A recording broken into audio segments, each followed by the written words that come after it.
Cooper and Miro just dominated the FNCS Global Championships against some of the best players in the world, but this duo continually defied the odds from their history as players to coming together as a duo, and even within the Global Championships, they continued to defy their own odds and expectations, so let's do a deep dive into their story and later learn some of their strategies along the way. Cooper and Miro actually have remarkably similar careers that run on slightly different timelines. Both Cooper and Miro hone their skills in creative, continually pushing themselves to fight better players and pushing themselves to become some of the best fighters in North America. For Miro, he found competitive success earlier, placing well in solos and getting picked up by Reverse 2K and Day for Trio FNCS. This team dominated, winning 2 out of 3 FNCSs, and at this time, Miro became a household name within the Fortnite community. Following this great FNCS streak, Miro would have a bad performance with Reverse and Day, and so he would look for a new trio, but that would become easy for him as he quickly picked up Booga and Muzz for the Season 8 FNCS. This team would continue Miro's previous domination, winning FNCS, and then Miro and Booga and now Dukes won the Grand Royale. Booga and Miro continued to play, picking up another FNCS win and a second place during this time, but unfortunately a poor performance at the FNCS Invitational caused his team to split up at the end of 22, and Miro was not interested in playing the game anymore, announcing that he was going to quit the game. Although this year ended on a bad note, what was more interesting was how Miro developed as a player. Over time, Miro started to adapt not into a complete IGL role, but a much stronger leadership role within his team, and it allowed him to take much more command over his placements. But before we cover what happens next, we need to go back and look at what Cooper has done up to this point. Looking at Cooper, he started his competitive career much later on, not making his first earnings until Chapter 2 Season 8 and some solo cash cups. These small placements allowed Cooper to get his first big break as he got to play as a fragger with established pro player Nani, and they qualified to Cooper's first grand finals during this time. They continued to do okay during this time, but had no real standout performances through the rest of the year, and so going into 2023, Cooper was looking for a duo. His options weren't looking good until he got a DM from Miro, who although had quit the game, decided to just help out some smaller players and decided who he was going to play FNCS would come down to a coin flip. If it landed on heads, he would play with Chris, and if it landed on tails, he would play with Cooper. The coin landed in Cooper's favor, and as a result, they played FNCS, and Miro couldn't have even predicted how well they were going to do.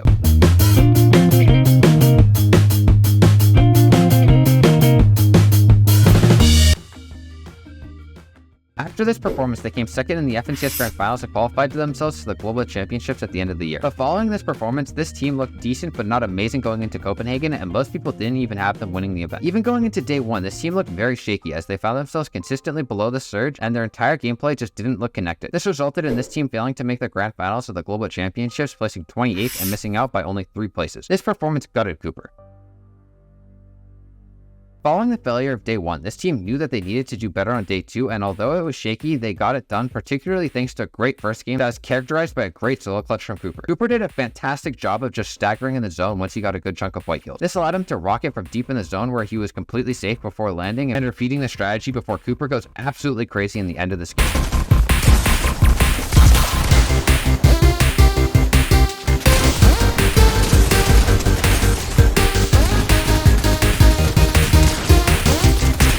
Going into the Grand Finals, although they had gotten here, it wasn't pretty, nor did they even look solid going into the Grand Finals, but they were here and they were confident, so let's see how they did in their 6 games. Miro and Cooper landed in every game this weekend at Rumble Ruins, where they would loot up and either play in bushes or bases on top of buildings to trade Cert. In this game, they stay here until the island pulls, where they rift up onto the island not to actually go for the island capture flag, but to instead play for refarms, the vault, and an absolutely great storm surge spot. Because they had played on the island, they are then able to use this pad to make an easy 6th zone rotation, and a close 7th pull gives them an easy 7th zone rotation. This team then rockets through both the 8th and 9th zones, where when they land in the 9th zone, they instantly start looking for refresh opportunities because they have very few materials. They achieve this by finding Clown on the layer below them with a nice pre-edit before cleaning up his teammate Grolls right after. Through the 10th and 11th zones, they play a very similar game, just staggering the zone with their heals before rocketing to the front side, allowing them to get incredibly easy rotations. The game is now coming to a close, and at this point, Cooper and Miro find themselves in the mid ground in a 2v2v2, so they force a fight onto the low ground team.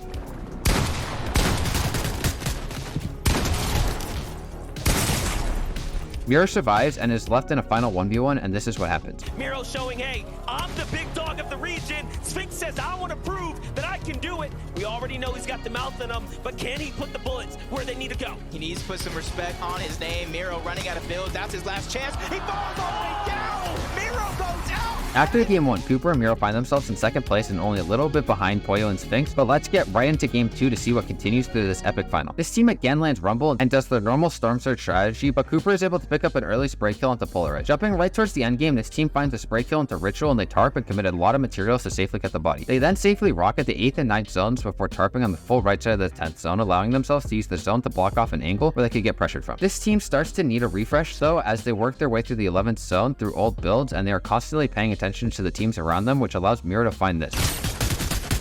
This allows them to get into the 11th zone, and they start the 12th zone rotation by jumping into Malibuka's box together, giving them an easy 2v1 aim duel. This team is forced to split up, and Cooper dies going into the safe circle, but Miro survives back in the zone, setting himself up potentially to win. Holds it down. The Siphon comes in now. This is it.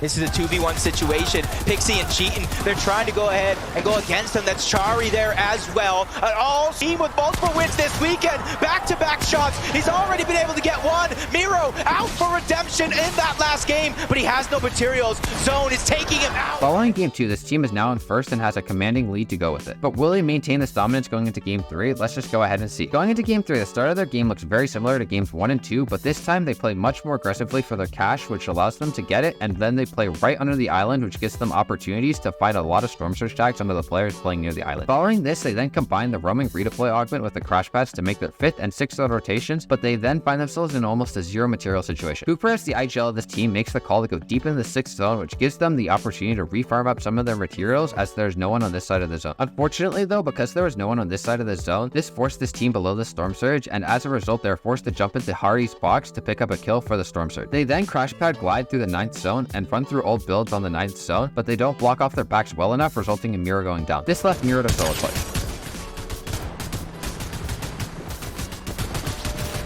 Cooper then tarps against a hill here, which allows him to block off the side of the zone, which he could get pressured by.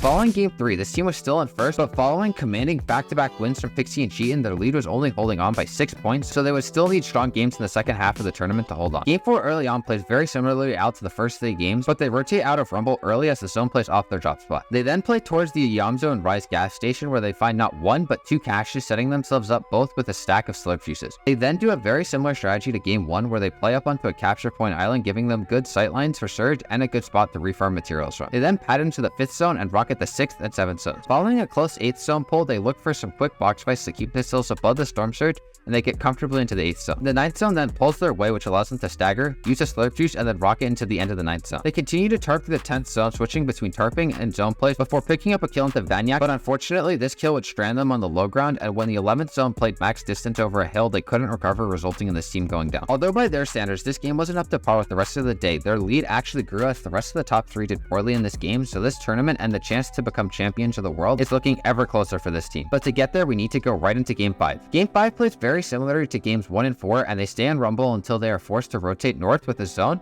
where they take some box fights to get hit hard, but it ends up not being that big of a deal as they are in the jungle and just use the slurp plants to heal themselves back up. Going into the end game, they find themselves in a low material situation with not that many options, and so they just jump into a team's box and pick up a solid refresh. From here, they rocket into the 8th zone and find a kill into Sphinx at the start of the 9th zone. Making their 9th zone rotate, they rocket towards the front side of the zone, but land off to the side in the zone, which gives them a safe landing spot and reduces the odds that they get landed on from a different rocket. Unfortunately, this team finds themselves in a low material position and are forced to fight from the backside, where they find a kill into Biko before quickly dying after. Following a poor game 5, the team actually continues to bolster their lead as they had the best game of the top teams, and at this point, the global championship win seemed almost inevitable. Going into game 6, Miro knew we were first by 100 points or like 80 points. And so I knew the last game we had to get like, maybe 8, 10 points. So I mean, we already generally won, but going to the last game, like, I wanted to make sure we got 10 points. So I really just sat in my drop spot all game. This resulted in them playing very safe, just sitting on their Rumble base until the 5th zone, and then using their rockets on the 6th, 7th, and 8th zones. Once they're in the 8th zone, they run out of materials and force a kill into Tayson, but they both quickly go down soon after. But at this point, this tournament is over, as Miro and Cooper go from starting this year on a coin flip with no expectations in the world, the champions of the world at the end of the year, ending off this year with an amazing story that has the entire Fortnite community even more excited for what next year is going to bring. Keep moving, man. Life's gonna knock you guys down so many times, even outside of playing video games, and it's just about getting back up. If you stay down, you're gonna stay down. Like, that's how it works. You guys gotta get up and keep moving.